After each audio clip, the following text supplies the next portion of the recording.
Sahabat doa yang terkasih dalam Tuhan, hari ini kita bersama-sama dituntun dalam pengertian tentang merespon dengan kasih karunia. Dalam hidup ini, kejadian tidaklah penting. Bukan kejadian yang menentukan siapa diri kita, tapi respon kita itu yang menunjukkan siapa diri kita. Dalam firman Tuhan yang hari ini kita lihat di Amsal 29 ayat 11, berkata, orang bebal melampiaskan seluruh amarahnya, tetapi orang bijak akhirnya meredahkannya. Nah, ketika kita membaca ayat ini, dan bahkan pada saat kita merenungkan bersama-sama, termasuk saya yang menyampaikan di dalam merenungkan firman Tuhan, dalam mempersiapkannya dan menyampaikannya hari ini. Bukan berarti saya lebih bijak daripada saudara. Enggak. Bukan berarti saya lebih mampu menguasai amarah. Enggak. Kita sama-sama belajar. Ya, bahwa setiap kita ada saat-saat mengalami di mana kehidupan kita, tantangan, kerikil kehidupan, ya, disalah mengerti, pantas untuk kita memang marah, atau kita yang dimarah oleh orang. Kita bisa menghadapi semua hal itu. Nah, karena itu kita belajar bersama-sama hari ini. Tentu Tuhan ketika menurunkan firman ini melalui apa yang ditulis oleh penulis Amsal, Tuhan mau akhirnya kita jadi orang bijak. Kita bukan orang yang melampiaskan amarah. Apa yang sebenarnya dalam kehidupan ini yang Tuhan ingin ajarkan kepada kita? Ketika berbicara kehidupan ini, ada banyak hal yang kita nggak bisa kontrol. Nggak semua hal kita bisa kontrol. Memang ada hal-hal tertentu yang dalam kontrol kita. Tapi nggak semuanya yang terjadi dalam hidup ini kita bisa kontrol. Karena itu saya mau sampaikan bahwa Anda tidak dapat mengontrol semua hal yang terjadi dalam hidup Anda. Kita semua berada dalam keadaan yang kita tahu bahwa baik siapa orang tua kita, baik di mana kita dilahirkan, paling enggak kita sadar bahwa itu kita nggak bisa kontrol. Saudara, siapa yang bisa kontrol? Dari orang tua mana kita bisa lahir? Nggak tahu. Di mana kita dilahirkan? Orang tua kita bisa memilih rumah sakit. Orang tua kita bisa mungkin berangkat ke Singapura. Oh, saya mau anak ini lahir di sana. Tetapi kita yang adalah janin, yang adalah bayi dan kandungan, bukan kita yang memilih di mana kita lahir. Orang tua kita yang memilih. Nah, dalam dua hal ini saja kita tidak punya wilayah di hal itu. Jadi tentu kita tahu bahwa dalam hidup kita juga kita tidak bisa mengontrol semuanya. Tapi ada berita yang ingin saya sampaikan, bahwa saudara dapat memilih bagaimana saudara berespon terhadap apa yang terjadi dalam hidup saudara. Kita semua belajar bahwa ternyata respon itu kita kok yang mau memberikan seperti apa. Jangan berkata bahwa orang yang menentukan respon itu, enggak. Sebenarnya kita yang bisa memilih untuk mau mengasihi anak kita di dalam rasa yang menjengkelkan itu. Mungkin kita punya mantu yang gak pernah lihat kita, yang kita rasa bahwa waktu dia mau anak kita, dia cinta anak kita, dia datang dengan begitu gigih. Tapi setelah menikah, malah dia ngajarin anak kita. Dan bahkan terdengar dari kalimat anak kita, oh, suami saya minta jangan sering-sering datang. Waduh, kita bisa memilih respon yang bagaimana. Atau bahkan kita punya cucu yang dimana kita mendengar bahwa oh ya loh, Mama saya bilang saya jangan-jangan sering kesini. Kita dengar seperti itu. Saya pernah ngalamin seorang nenek yang dimana bercerita betapa marahnya dirinya ketika cucunya berkata, Mama gak kasih kesini. Ini malah cucu ini dia sayang banget. Yang namanya anak kecil, apa yang dia dengar di rumah ya dia ngomong begitu. Tapi sang nenek tidak berusaha mencari tahu dengan sumber sang mama. Sebenarnya sebagai seorang nenek, ya dia juga lebih berumur. Dia juga sebagai struktur keluarga, dia punya otoritas karena kan nenek kan. Datangin aja. Sebenarnya apa yang kurang dari saya sebagai nenek sehingga anak kamu gak kasih. Saya dengarnya ya kamu tapi jangan marahin anak kamu. Ya anak kecil kan ngomong apa adanya ya bagus. Jadi hubungan kita baik. Kan begitu. Nah, ada apa sebenarnya kamu kurang kasih anak kamu ke rumah? Nah, mungkin sang ibu bisa jadi berkata, sang menantu bisa berkata, iya mas, saya ternyata rumah mama kan bagus. Rumah mama banyak keramiknya. Saya takut dia pecahin keramiknya mah. Saya khawatir nanti dia nggak sengaja di rumah ini juga orangnya aktif anak ini. Nah nanti dia pecahin ya saya kan nggak enak sama mama gitu. No ternyata begitu kan selesai masalahnya. Ya tapi sang nenek ketika belum saya sampaikan seperti itu udah marah. Kurang ajar ini mantu. Ini nggak tahu aja saya damprat saya semprot baru tahu nih. Nanti saya ngomong ke anak saya. Bu, jangan langsung anak. Loh, ini mantu. Kalau kamu lapor ke anakmu pasti membela mama. Namanya anak. Ya kan, anak laki cerita. Coba kamu bicara dulu. Bisa jadi loh. Bisa jadi rumahmu kan, ya nenek ini kan kaya. Ada kolam kecil sih yang dibikin. Ya, bisa renang di rumah. Nah, bisa jadi menantu ibu berpikir bahwa kalau anak saya ke rumah, ya kan, kamu sebagai nenek udah tua, nggak ada yang jaga, repot lari-lari sana lari sini, jatuh ke kolam renang gimana? Ada kekhawatiran, bisa jadi dia penuh kekhawatiran, ketakutan. Nah, inilah caranya nyembuhin dia. Kamu sebagai nenek coba tanya, apa yang jadi masalah? Jangan langsung tersinggung, jangan langsung berpikir bahwa, oh jadi begini ya, nggak kasih anak ke rumah ya. Emang saya jelek amat rumah saya nggak bisa ngerawat anak. Tua-tua begini saya masih bisa lihat cucu. Jangan pikir saya tua saya nggak bisa kejar cucu. Saya udah nggak ada tenaga. Nah, saudara, respon kita terhadap kejadian itu yang kita pilih mau seperti apa. Saat kita dianiaya, ya bisa jadi, ya dalam kehidupan kekristenan masa dulu kita lihat orang-orang Kristen yang mengalami penganiayaan demi penganiayaan, tetangga yang memfitnah, tetangga yang melaporkan ke tentara Romawi lalu datang ditangkap. Ada banyak kehidupan kekristenan di masa dulu yang mengalami penganiayaan. Hidup kita sampai hari ini juga tidak lepas karena iblis seperti singa yang mengaum-ngaum tentunya, ya. Nah, reaksi yang tepat bukanlah meledak-ledak, juga bukan bungkam, ya. Keduanya nggak bertanggung jawab, ya.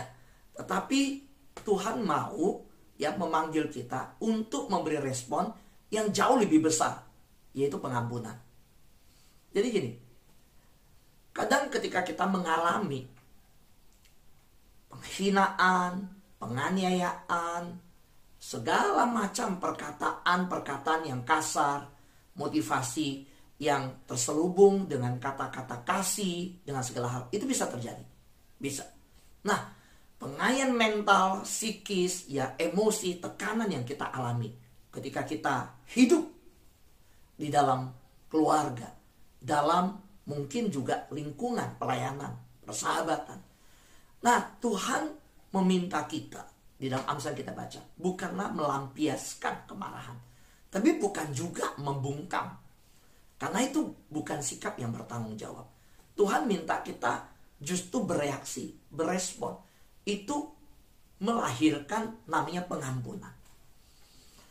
Saudara, ada di mana kejadian yang di mana seorang membungkam, berdiam diri, dalam segala kejadian yang ada. Tapi akhirnya meledak. Nggak ada hasilnya juga, nggak ada artinya juga. Ketika dalam kemarahan yang besar, ada satu penjual bakmi. Ya, ini ada kejadian. Jadi kehidupan ekonominya begitu sederhana, dia jualan bakmi. Nah di daerah itu bukan Jakarta ya. Kalau Jakarta kan datang makan bakmi. Atau bawa mobil di masa PPKM makan di mobil bakmi. Tapi ini bakmi itu kalau dijualan di daerah itu bisa antar ke rumah. Kita bisa pesan. Saya pesan 3 mangkok ya, diantar gitu. Nanti udah makan, mangkok diambil, sendok diambil, sumpit diambil. Jadi makannya masih pakai sumpit yang cuci yang bisa diulang kan begitu. Nah, penjual bakmi ini suatu hari datang ke rumah yang pesan bakmi ini, itu langsung memukul seorang ibu yang jauh lebih tua, lebih ada umur dari dia padahal. Dan bisa masuk rumah orang memukul orang gitu. Udah heboh semua, seru. Saudara, nah apa yang terjadi? Oh, dia lampiaskan kemarahan, dia maki-maki, dia tunjuk-tunjuk itu ibu.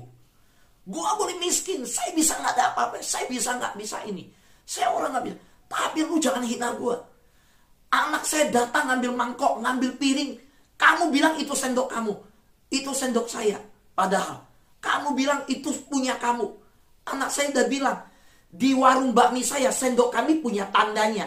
Kami cek sedikit di situ, ada tandanya. Kami miskin, kami nggak mungkin ngambil sendok orang. Kamu bilang sendok kamu, jangan hina kami. Wah, saudara, dalam kemarahan besar tersebut yang seperti itu, saudara, sang ibu ini kaget, saudara. Nah, setelah selesai kejadian, orang namanya daerah ya, orang kampung datang. Bu, ada apa? Kok sampai begitu anak muda ini begitu kasar? Marah-marah nih dulu. Dia bilang nggak ngerti, dia bilang. Saya nggak tahu, saya datang di mana-mana. Memang beberapa hari lalu kan kita sering langganan bakmi, dia ngantar. Nah, bakmi dia ngantar hari itu, dia nggak bawa sendok. Saya pakai sendok saya. Nah, anaknya lupa kasih sendok. Jadi ngantar bakmi ke rumah orang itu ada sendok, ada ngantar gitu. Nah, jadi waktu dia datang ngambil mangkok, anaknya bilang, sendok saya mana? Saya udah cuci bersih. Malah waktu dia ngambil, biasanya orang ngantar bakmi habis makan ya taruh aja di situ sampai tunggu datang ngambil. Nah, ini malah saya cuci bersih, saya taruh gitu. Karena saya mau kasih tahu nggak ada sendok, jangan sampai salah. Justru saya cegah, saya udah hati-hati nih. Nah, anaknya bilang ada. Nah, mama yang jualan bakmi percaya anaknya pasti bawa sendoknya. Nah, saya suruh, coba kamu hitung di warung kamu sendok kamu jumlahnya berapa. Gitu. Setahu saya nggak ada sendok itu anakmu bawa. Nah nggak ngerti kenapa dia marah-marah gitu.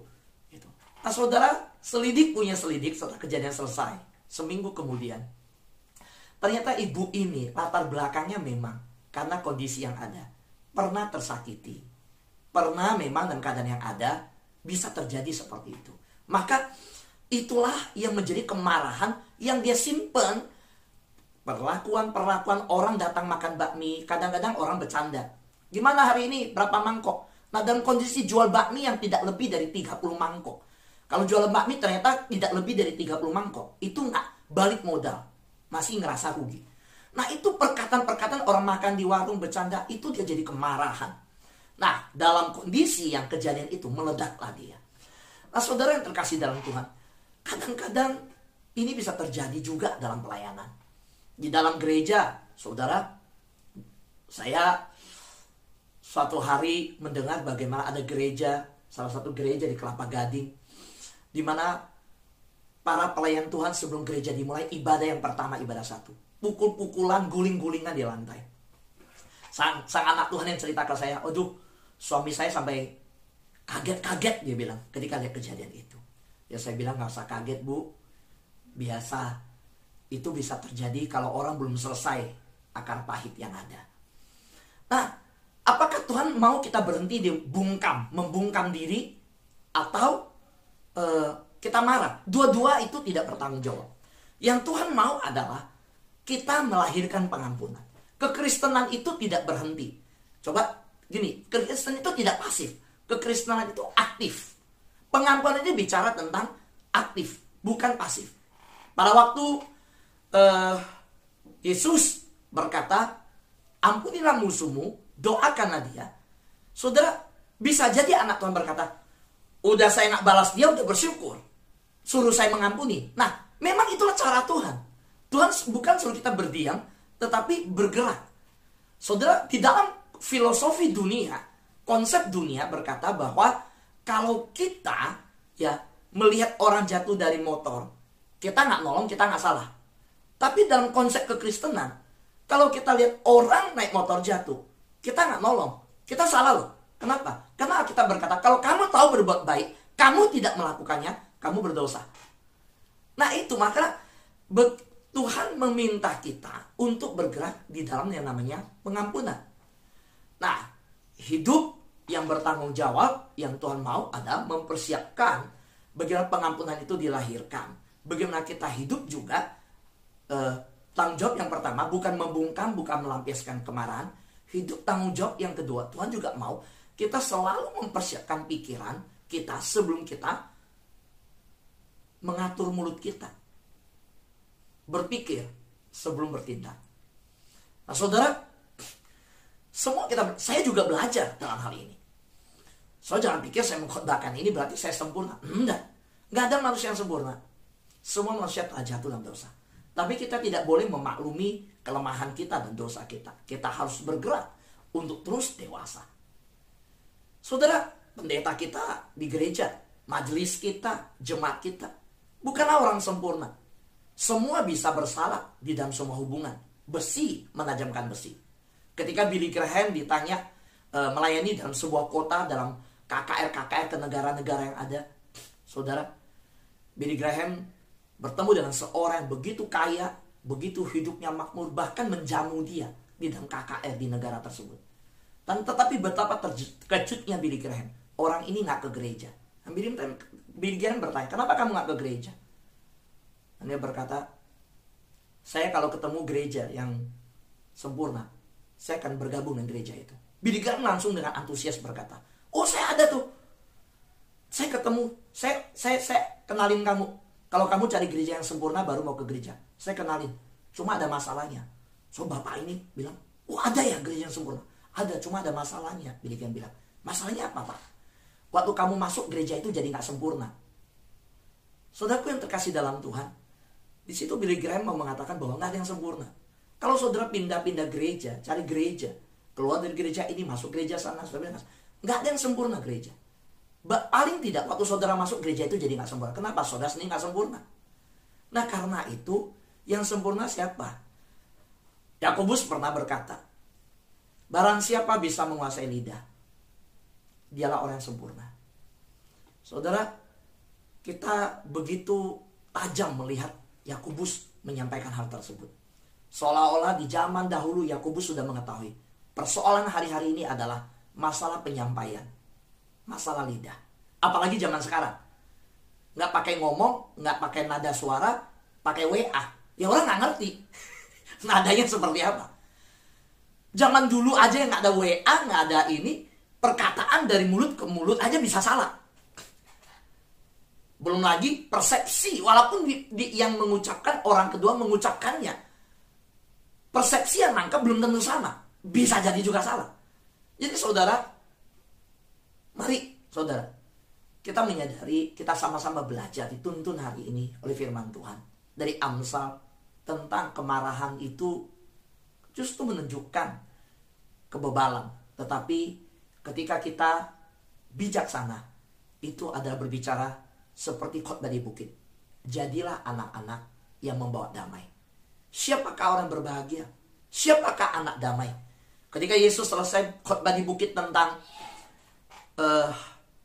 rahasia kebahagiaan, ya, berbahagialah, berbahagialah, berbahagialah. Yesus menyampaikan dan merangkai khotbah di bukit tentang siapakah disebut anak damai, yaitu mereka yang membawa damai. Dimanapun dia ada, di situ ada kedamaian. Saudara, kalau kita bisa menjadi marah, bisa. Ya, saudara bisa stres, bisa depresi pada saat aniaya, penghinaan datang. Saudara bisa memilih itu. Mau pilih stres, mau pilih depresi, mau pilih marah, bisa. Atau kita memilih untuk berespon dengan sikap yang anggun. Dengan motivasi kita mau menjadi pribadi yang mengampuni, mengasihi. Itu yang Tuhan tawarkan. Saudara yang terkasih dalam Tuhan, di dalam pilihan kehidupan kita, bisa kita menjadi marah, stres, depresi dalam kejadian hidup. Bisa. Apalagi dalam pelayanan. Jangan pikir gereja itu malaikat semua. Enggak, saudara. Saudara, kalau saudara yang sudah berumur lah ya, dalam hari-hari ini pelayanan, apa punya pengalaman pelayanan, bahkan gereja itu sering kali justru kalau kita dengar orang-orang pengalaman pelayanan, waduh, minta ampun saudara, saya dari muda saya udah dengar itu. Sebelum saya jadi hamba Tuhan, saya banyak belajar dari mama saya. Saudara, orang datang ke rumah cerita, pendeta ini gini. Mama saya senyum. Yang mengejutkan adalah nggak banyak ngomong mama saya. Mama saya cuma bilang, ya udah, tokong toco, banyak ngomong banyak salah. Itu bahasa yang sering terucap dari papa saya khususnya. Mama saya kutip. Nah, mama saya nasihatin orangnya pakai kalimat papa, cuma begitu ya, tokong toco, banyak ngomong banyak salah. Itu satu. Kedua, mama saya bilang, ya kita cari Tuhan ke gereja, bukan cari orang. Lihat Tuhan, jangan lihat manusia. Itu mama saya nasihatin. Yang saya belajar yang luar biasa adalah yang kubu yang nggak senang dengan majelis, kubu yang unik ya. Ada yang majelis yang ribut sama hamba Tuhan, ada datang ngomong cerita ke mama tentang hamba Tuhannya. Tapi ada juga yang sebaliknya, hamba Tuhan datang cerita ke mama juga kasih kekuatan. Ada yang jemaat merasa usul-usulnya nggak diterima oleh majelis, datang ke mama cerita karena tahu majelis ini dekat dengan mama, komplain tentang majelis. Gimana sih pelayan ini di gereja gini. Mama dengerin. Ada juga yang majelis yang cerita soal jemaat yang suka kritik, yang suka komplain. Ya udah, suruh dia jadi majelis aja sekalian cerita. Tapi yang luar biasanya, ketika di gereja ya terjadi perpecahan sampai satu titik di mana gereja pecah, saudara. Ada dua kubu yang bela hamba Tuhan, kubu yang menyerang hamba Tuhan, dan majelis terpecah dua. Saya belajar dari mama saya satu hal. Mama saya nggak di kubu manapun. Lalu dia udah dengar sampah begitu banyak. Tapi saya lihat semua hamba Tuhan jadi gini. Karena kubu yang gak seneng ribut, gak selesai, akhirnya hamba Tuhan pindah. Hamba Tuhan pindah gereja. Datang lagi satu hamba Tuhan, gak bertahan. Hamba Tuhan itu pindah lagi, saudara. Jadi gak ada yang bertahan di gereja tersebut. Hamba Tuhan gak kuat. Ada aja yang dikritik, ada aja yang dianggap salah, ada aja yang dilihat kurang. Nah, jadi kemarahan yang meledak-ledak itu di rapat majelis itu bisa sampai pukul-pukul meja, bisa sampai kelilingin rumah jemaat untuk cari dukungan majelis yang ada. Bisa jadi, itu macam-macam yang terjadi. Nah, yang saya belajar dari mama saya herannya luar biasa. Semua hamba Tuhan yang datang, dia cocok semua, dia baik semua. Nah, itu yang saya bingung.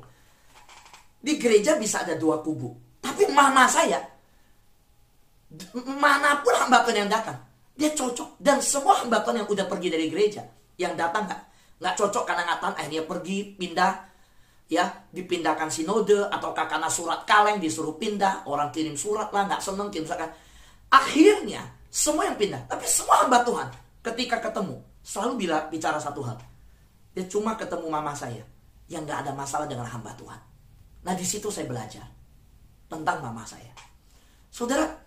Maka kalau kita melihat, saya melihat bahwa proses dalam kehidupan mama saya mengajarkan sesuatu dari orang-orang yang datang ke rumah saya sebagai anak, mendengar persoalan yang ada. Saya melihat bahwa ketika orang lain menyebabkan rasa sakit dalam hidup kita sering kali merespon dengan mencoba membalas dendam. Nah, nasihat-nasihat yang saya dengar ketika muda di rumah saya, ketika orang datang ke mama saya, di situ saya melihat bagaimana mama mengajarkan untuk respon tentang pengampunan, bukan dengan dendam. Dan cara di keluarga yang ketika mama memberi respon yang sedemikian, yang baik dengan semua hamba Tuhan. Mama saya tidak pindah gereja. Gereja semakin menurun jemaat. Gereja semakin berkurang jemaat karena akibat konflik-konflik yang ada dengan gereja yang begitu sederhana di satu daerah. Yang awalnya gereja tersebut mengalami kebangunan rohani di tahun 60-an, 70-an. Tapi ketika semakin masa modern ini, masa teknologi maju, masa orang semakin harusnya dengan teknologi yang canggih bisa berkomunikasi lebih baik karena fasilitas komunikasi lebih lancar. Justru ketika mama saya pindah ke Jakarta, saya tanya, bagaimana gereja di sana? Waduh, menyedihkan. Jemaat makin turun karena nggak ada hamba Tuhan yang tahan di sana. Yang dilihat cuma kekurangan, cuma kritik, cuma yang ini. Ya, yang bela juga ada. Kita juga nggak perlu bela. Yang penting kita minta. Kita tahu bahwa pekerjaan iblis itu selalu menghancurkan pekerjaan Tuhan. Itu aja intinya. Saudaraku yang terkasihan Tuhan, maka jelas kita tahu bahwa dendam, kemarahan bukan maksud daripada Tuhan. Yang Tuhan mau adalah kita merespon dengan anugerah Tuhan, kasih karunia. Ingat saudara, setiap upaya membalas perbuatan salah kepada kita membuat kita tenggelam ke level orang tersebut. Saudara, kemarahan yang dicegah oleh Amsal, dan Amsal mengajarkan untuk bijaksana. Karena ketika kita dalam kemarahan dan membalas, itu membuat kita turun level. Levelnya sama dengan orang tersebut. Kita bisa bilang orang tersebut seperti apapun. Tetapi ketika kita melampiaskan kemarahan, kita sama dengan level orang tersebut. Itu yang Tuhan tidak mau. Kita ini anak-anak Allah. Tuhan panggil kita untuk menanggapi semua hal. Respon yang tidak baik, perlakuan tidak baik, tanggapan persepsi yang salah, tuntutan. Dalam pelayanan mungkin kita dituntut. Dalam pelayanan kita di gereja sebagai majelis, kita bingung siapa yang jadi majelis. Dia jemaat. Bisa minta kita bertanggung jawab kepada dia. Bisa minta kita harus mempertanggungjawabkan. Ya, merendahkan hatilah. Layani aja. Ya memang kita dipanggil untuk melayani kok. Kalau dia menuntut seperti itu, ya berikanlah. Urusan dia sama Tuhan, bukan urusan kita. Saudara, yang Tuhan panggil kita menanggapinya adalah dengan kasih dan kebenaran. Itu yang Tuhan mau. Nah, ketika kita mengalami ada banyak hal dalam masa-masa kehidupan di dalam bangsa Israel, orang-orang miskin selangkali mengalami penghinaan, penganiayaan. Ladang mereka diambil, kebun anggur mereka direbut. Ada banyak hal yang mereka alami. Tetapi ketika Amsal menyatakan memberi reaksi yang tepat, bukan dengan marah, bukan dengan hal yang lain, tetapi dengan bertanggung jawab. Itu sesuatu yang memang Amsal sampaikan dalam sebuah tatanan kehidupan yang akan semakin baik ketika masyarakat bertindak demikian. Nah, hari ini Tuhan memanggil kita untuk menanggapi setiap hal dalam kehidupan kita. Ya, yang kita merasakan, mungkin pelayanan kita nggak dianggap, usaha kita sebagai pelayan Tuhan di gereja Tuhan sudah sedemikian besar. Biarlah Tuhan yang menilai, jangan kita menilai diri kita udah hebat dalam pelayanan. Jangan, saudara jatuh kalau begitu. Tuhan memanggil kita untuk menanggapi seandainya sekalipun orang tidak menganggap pelayanan kita. Kita tetap menanggapi dengan kasih dan kebenaran. Itu yang Tuhan inginkan. Percayalah bahwa Tuhan ya ingin menyelesaikan seluruh kehidupan kita dengan segala kasih karunia, pertolongannya, supaya kita juga finishing well. Tuhan mau kita mengakhiri seluruh pelayanan kita, kehidupan kita menjadi anak Tuhan dengan baik. Dan Tuhan punya kasih karunia itu. Tuhan punya semua sumber daya yang untuk menopang kita. Ya, kita gak akan mungkin jatuh tergeletak. Percaya bahwa seluruh kehidupan kita, Tuhan mau kita selesaikan pelayanan dengan baik. Dan kita harus percaya pada Tuhan yang akan membantu kita menyelesaikan pertandingan dengan baik.